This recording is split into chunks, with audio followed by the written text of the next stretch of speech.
one interesting nugget that I think market is going to pay close attention to, and that's that interest rates are well above the neutral rate.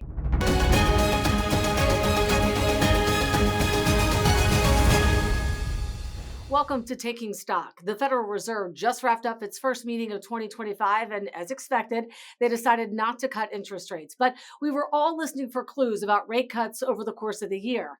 I want to bring in Marta Norton now. And Marta, with inflation still above target and that strong labor market, what was your take on Powell's press conference? Well, listen, it's not just the decision itself that aligned with anticipation from the market, but it was also the press conference. Powell said all the expected language around wait and see pertaining to inflation, that they need more evidence that inflation is heading sustainably south before they make additional cuts.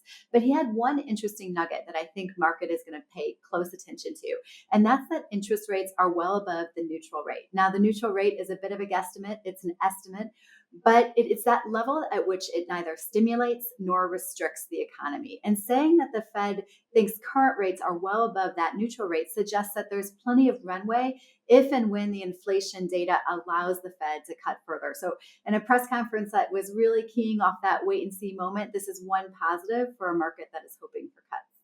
Yeah, that's a really interesting point about the neutral rate, Marta. I want to switch gears a little bit and talk about the political side of things. President Trump's relationship with Fed Chair Jerome Powell, we know it's been contentious for years. Just recently, Trump mentioned that he would demand lower rates if oil prices drop. So I'm curious, how do you see this dynamic playing out, and could it impact the Fed's independence? I just don't see how it can. Now, Fed independence isn't a given. If we look back over the course of history, we have plenty of instances in which presidents have had a pointed perspective on interest rates and a loud perspective on interest rates. But increasingly over the years, the Fed and markets have held that independence as sacrosanct. And there really is no legal way for the president to force a particular Fed policy. I think we can expect continued badgering, but ultimately, Trump's greatest tool to influence monetary policy is his fiscal policy. And when we take a look at those dynamics, we might very well see that that is a force to keep rates higher, which is, of course, the opposite of his seemingly permanent desire for lower rates. So, Marta, given all of these dynamics at play, how do you think AI advancements like DeepSeek might also influence economic growth and monetary policy?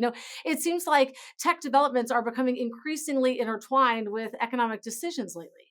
Yeah, that were quite a few questions around DeepSeek and, of course, the market sell-off that we saw earlier this week. The Fed said they are watching it, but what they'll be looking for is the impact on macroeconomic conditions. So if we see something that is a persistent, broad sell-off, that could justify a move by the Fed because it impacts the wealth effect, that impacts how consumers behave in the US.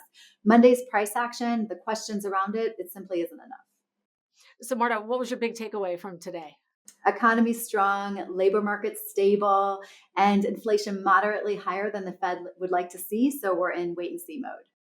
Wait and see mode it is, Marta. Thank you. It's clear, I think 2025 is going to be a pivotal year with the Fed juggling inflation, political pressures, and the ripple effects of tech advances like AI.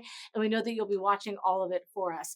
Thanks so much for joining us for Taking Stock. Marta and I will be back next Friday with reaction to the latest jobs report. Have a great week.